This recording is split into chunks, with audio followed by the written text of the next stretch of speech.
మేడ్చల్ జిల్లా కుత్బుల్లాపూర్ నియోజకవర్గం Congress party MLA అభ్యర్థి కొలన్ హనుమంత్ రెడ్డి నామినేషన్ దాఖలు చేశారు.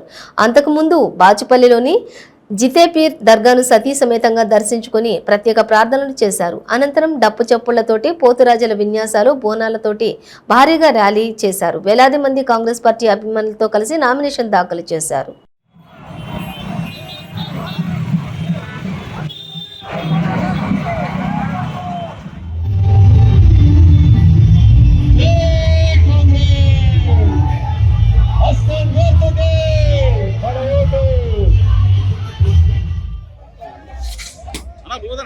నమస్కారాలు. ఈరోజు కుత్బుల్లాపూర్ నియోజకవర్గంలో కాంగ్రెస్ పార్టీ తరఫున నామినేషన్ వేయడం జరిగింది.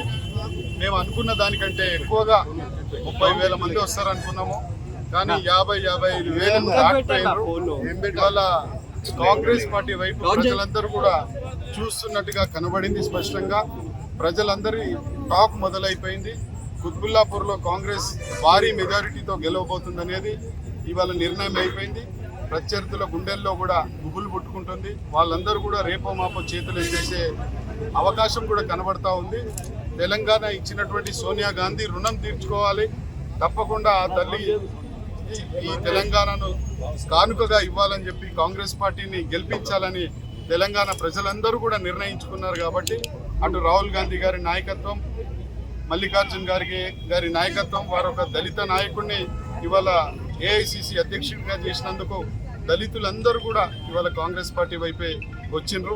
ముస్లిం మైనారిటీలు గత 2 సార్లు కేసీఆర్ వాళ్ళకి రిజర్వేషన్ ఇస్తాడని లేకపోతే ఇంకేదో ఇస్తాడని చెప్పి నమ్మి మోసపోయినటువంటి ముస్లింలు కూడా ఇవాళ మళ్ళీ కాంగ్రెస్ పార్టీ వైపు వచ్చిండ్రు. దళిత క్రిస్టియన్లు టోటల్గా ఇవాళ 100% కాంగ్రెస్ పార్టీకి సపోర్ట్ చేయబోతా ఉన్నారు.